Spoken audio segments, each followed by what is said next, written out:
Just imagine ಮಾಡ್ಕೊಳ್ಳಿ, ನಿಮ್ಮ family ಮೆಂಬರ್ಸೇ ಯಾರೋ ಒಬ್ಬರು ಪಾರ್ಟಿಗೆ ಪಬ್ಗೆ ಅಂತ ಹೋದವರು ಬರೋದೇ ಇಲ್ಲ. ಅವರು ಕಳ್ದೋದ್ರ, ಸತ್ತೋದ್ರ, ಏನಾದರೂ ಅಂತಲೇ ಗೊತ್ತಿಲ್ಲ ಅಂದರೆ ನಿಮ್ಮ ಪರಿಸ್ಥಿತಿ ಏನಾಗಬೇಡ. ಅದೇ ಒಂದು ಸೇಮ್ ಇನ್ಸಿಡೆನ್ಸ್ ಲ್ಯೂಕ್ ಡರ್ಬಿನ್ ಅನ್ನೋ ಒಂದು ಫ್ಯಾಮಿಲಿ ಜೊತೆ ನಡೆದಿತ್ತು. ಡಿಸೆಂಬರ್ 4th 1986 ಇಂಗ್ಲೆಂಡಲ್ಲಿರೋ ಸಫೋಕ್ ಅನ್ನೋ ಒಂದು ಟೌನಲ್ಲಿ ಲ್ಯೂಕ್ ಡರ್ಬಿನ್ ಹುಟ್ತಾನೆ. ಇವ್ರ ಫ್ಯಾಮಿಲಿಯಲ್ಲಿ ಬೇಸಿಕಲಿ 3 ಜನ ಇರ್ತಾರೆ. ಲ್ಯೂಕ್ ಡರ್ಬಿನ್, ಅವರಮ್ಮ ನಿಕ್ಕಿ ಡರ್ಬಿನ್ ಮತ್ತು ಅವ್ರ ತಂಗಿ ಅಲಿಶಿಯಾ ಡರ್ಬಿನ್. ಗಿಟಾರಿಸ್ಟ್ ಆಗಬೇಕು ಅಂತ ತುಂಬಾ ಆಸೆ ಇಟ್ಕೊಂಡಿದ್ದು ಇವನು ಮ್ಯೂಸಿಕ್ ಕೋರ್ಸ್ಗಳನ್ನ ಮಾಡ್ಕೊಂಡಿರ್ತಾನೆ. ಜೊತೆಗೆ ಗ್ರೀನ್ ಗ್ರಾಸರ್ ಅನ್ನೋ ಒಂದು ಶಾಪಲ್ಲಿ ಕೆಲಸಕ್ಕೆ ಕೂಡ ಸೇರ್ಕೊಂಡಿರ್ತಾನೆ. ಇವನಿಗೇನು ಆ ಕೆಲಸ ಅಷ್ಟೇನು ಇಂಟ್ರೆಸ್ಟ್ ಇರಲ್ಲ, ಬಟ್ ಇನ್ನೇನು ಮ್ಯೂಸಿಕ್ ಕೋರ್ಸ್ ಮುಗಿಯುತ್ತಲ್ಲ ಆಮೇಲೆ ಮ್ಯೂಸಿಕ್ ಮೇಲೆ ಫೋಕಸ್ ಮಾಡೋಣ, ಸದ್ಯಕ್ಕೆ ಕೆಲಸಕ್ಕೆ ಹೋಗೋಣ ಅಂತ ಸೇರ್ಕೊಂಡಿರ್ತಾನೆ. ಇವನು ಇವ್ರ ಫ್ಯಾಮಿಲಿ ಜೊತೆ ತುಂಬಾ ಕ್ಲೋಸ್ ಇರ್ತಾನೆ. ಸೊ ಇವನು ಈ ಥರ ಹೇಳ್ದೆ ಕೇಳದೆ ಸಡನ್ನಾಗಿ ಕಳೆದೋಗಿದ್ದು ಅವ್ರ ಫ್ಯಾಮಿಲಿಗೆ ತುಂಬಾ ಶಾಕ್ ಆಗಿಬಿಡುತ್ತೆ. 11th May 2006 ಲ್ಯೂಕ್ ಮತ್ತು ಅವನ best friend Alex night out ಹೋಗೋಣ ಅಂತ ಡಿಸೈಡ್ ಮಾಡ್ತಾರೆ. ಸೊ ಪ್ಲ್ಯಾನ್ ಪ್ರಕಾರನೇ 11th May 2006 ಸಂಜೆ ಅಲೆಕ್ಸ್ ಮನೆಗೆ ಲ್ಯೂಕ್ ಡರ್ಬಿನ್ ಬೈಕಲ್ಲಿ ಬರ್ತಾನೆ. ಬೈಕ್ನ ಅಲೆಕ್ಸ್ ಮನೆ ಮುಂದೆನೇ ಪಾರ್ಕ್ ಮಾಡಿ ಅವನ ಫೋನ್, ಪರ್ಸ್, ಕೀ, ವಾಲೆಟ್ ಏನೇನು ಬಿಲಾಂಗಿಂಗ್ಸ್ ಇತ್ತೋ ಎಲ್ಲ ಅಲೆಕ್ಸ್ ಮನೇಲೇ ಬಿಡ್ತಾನೆ. ಯಾಕಂದರೆ ಅವನಿಗೆ ಪಾರ್ಟಿ ಹ್ಯಾಂಗೋವರಲ್ಲಿ ಅದೆಲ್ಲ ಕಳ್ಕೊಳ್ಳೋಕೆ ಇಷ್ಟ ಇರಲಿಲ್ಲ. ಲ್ಯೂಕ್ ಡರ್ಬಿನ್, ಅಲೆಕ್ಸ್ ಮತ್ತು ಅವನ ಇನ್ನೊಬ್ಬ ಫ್ರೆಂಡ್ ಜ್ಯಾಚ್ ಅನ್ನೋನು ಇಪ್ಸ್ವಿಚ್ ಟೌನಲ್ಲಿರೋ ಝೆಸ್ಟ್ ನೈಟ್ ಕ್ಲಬ್ ಅನ್ನೋ ಒಂದು ಕಡೆ ಪಾರ್ಟಿಗೆ ಹೋಗ್ತಾರೆ. ಬೇರೆ ಪಾರ್ಟಿ ಥರ ಇಲ್ಲಿ 3 ಫ್ರೆಂಡ್ಸು ಜಾಸ್ತಿ ಹೊತ್ತೊಟ್ಟಿಗೆ ಇರೋಕ್ಕಾಗಲಿಲ್ಲ.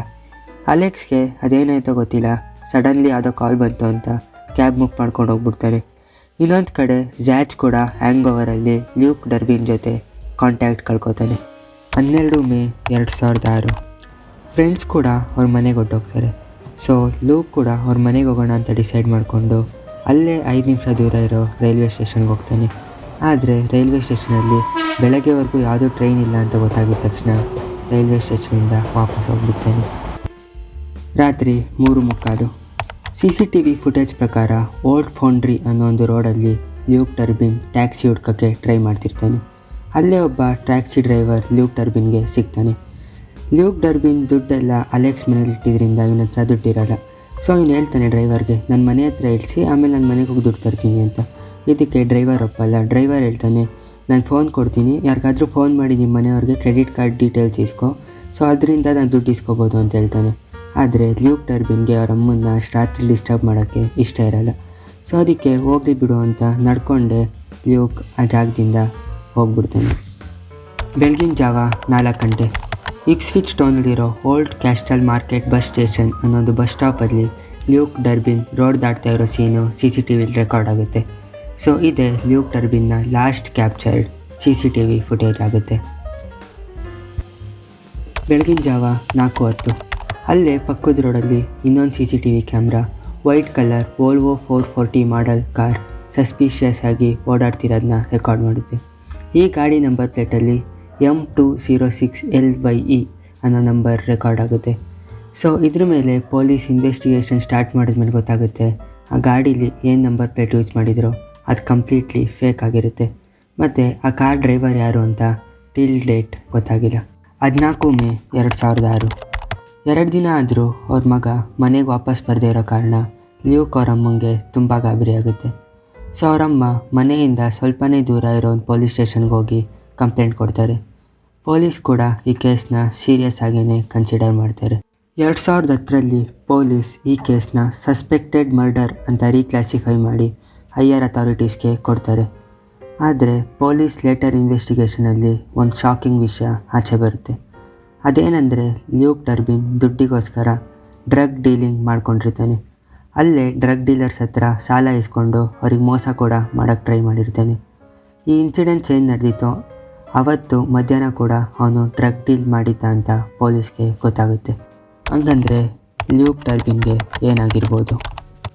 ಅವನೇ ಬೇಕಂತ ಯಾರಿಗೂ ಗೊತ್ತಾಗದೇ ಇರೋ ಜಾಗದಲ್ಲಿ ಓಡೋದ. ಯಾಕಂದರೆ ಡ್ರಗ್ ಡೀಲರ್ಸ್ ಹತ್ರ ಸಾಲ ಮಾಡಿ ಆ ದುಡ್ಡನ್ನ ಎತ್ಕೊಂಡು ಎಲ್ಲೋ ಬೇರೆ ದೇಶಕ್ಕೆ ಓಡೋದ ಅಂತ ತುಂಬ ಜನ ಅಂದ್ಕೊಂಡ್ರು. ಬಟ್ ಇದಕ್ಕೆ ಲ್ಯೂಕ್ ಡರ್ಬಿನ್ ಅವರಮ್ಮ ನಿಕ್ಕಿ ಡರ್ಬಿನ್ ಹೇಳ್ತಾರೆ, ಅಕಸ್ಮಾತ್ ನನ್ನ ಮಗ ಓಡೋಗೋ ಆಗಿದ್ದರೆ ಅಟ್ಲೀಸ್ಟ್ ಅವನು ಹೆಂಗಾದರೂ ಮಾಡಿ ನನ್ನ ಕಾಂಟ್ಯಾಕ್ಟ್ ಮಾಡೋಕ್ಕೆ ಅಟ್ಲೀಸ್ಟ್ ಟ್ರೈ ಮಾಡಿರೋನು. ಬಟ್ ಇಲ್ಲಿ ಏನೂ ಆಗಿಲ್ಲ ಅಂದರೆ ಈ ಥಿಯರಿ ಸುಳ್ಳು ಅಂತ ಹೇಳ್ತಾರೆ. ಸೊ ಈ ಥಿಯರಿಗೆ ಯಾವುದೇ ಎವಿಡೆನ್ಸ್ ಇಲ್ಲದೆ ಥಿಯರಿಯಾಗೇ ಉಳ್ಕೊಂಬಿಡುತ್ತೆ. ಇನ್ನೊಂದು ಮೋಸ್ಟ್ ಪಾಪ್ಯುಲರ್ ಥಿಯರಿ ಏನಂದರೆ ಅದೇ ನಾನು ಆಗಲೇ ಹೇಳಿದ್ನಲ್ಲ, ವೋಲ್ವೋ 440 ಗಾಡಿ.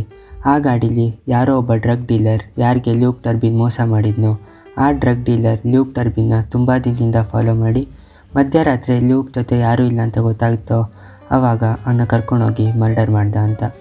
ಬಟ್ ಲೇಟರ್ ಆ ಗಾಡಿ ಯಾರ್ದು, ಯಾರು ಓಡಿಸ್ತಿದ್ರು, ಆ ಗಾಡಿ ಏನಾಯಿತು, ಏನೂ ಮಾಹಿತಿ ಸಿಗದೇ ಇರೋ ಕಾರಣ ಈ ಥಿಯರಿ ಕೂಡ ಥಿಯರಿಯಾಗಿಯೇ ಉಳ್ಕೊಂಡ್ಬಿಡುತ್ತೆ. ಸೊ ಲ್ಯೂಕ್ ಟರ್ಬಿನ್ ಕಳೆದೋಗಿ 19 ವರ್ಷ ಆದರೂ ಪೊಲೀಸ್ಗೆ ಸ್ಟಿಲ್ ಈ ಕೇಸ್ ಬಗ್ಗೆ ಸ್ವಲ್ಪನೂ ಎವಿಡೆನ್ಸ್ ಸಿಕ್ಕಿಲ್ಲ. 19 ವರ್ಷ ಆದ್ರೂ ಇವನೆಲ್ಲೋದ, ಕಳೆದೋದ್ನ, ಸತ್ತೋದ್ನ, ಮಾಯ ಆಗೋದನ್ನ ಯಾರಿಗೂ ಗೊತ್ತಿಲ್ಲ. ಅವರಮ್ಮ ಕೂಡ ಪ್ರತಿ ವರ್ಷ ಲ್ಯೂಕ್ ಟರ್ಬಿನ್ ನೋಡ್ಕೋಕ್ಕೆ ತುಂಬಾ ಪ್ರಯತ್ನ ಪಡ್ತಾರೆ, ಬಟ್ ಆಗ್ತಿಲ್ಲ. ಸೊ 19 ವರ್ಷ ಆದ್ರೂ ಈ ಕೇಸ್ ಒಂದು ಅನ್ಸಾಲ್ವ್ಡ್ ಮಿಸ್ಟ್ರಿ ಆಗೇ ಉಳ್ಕೊಂಬಿಡುತ್ತೆ.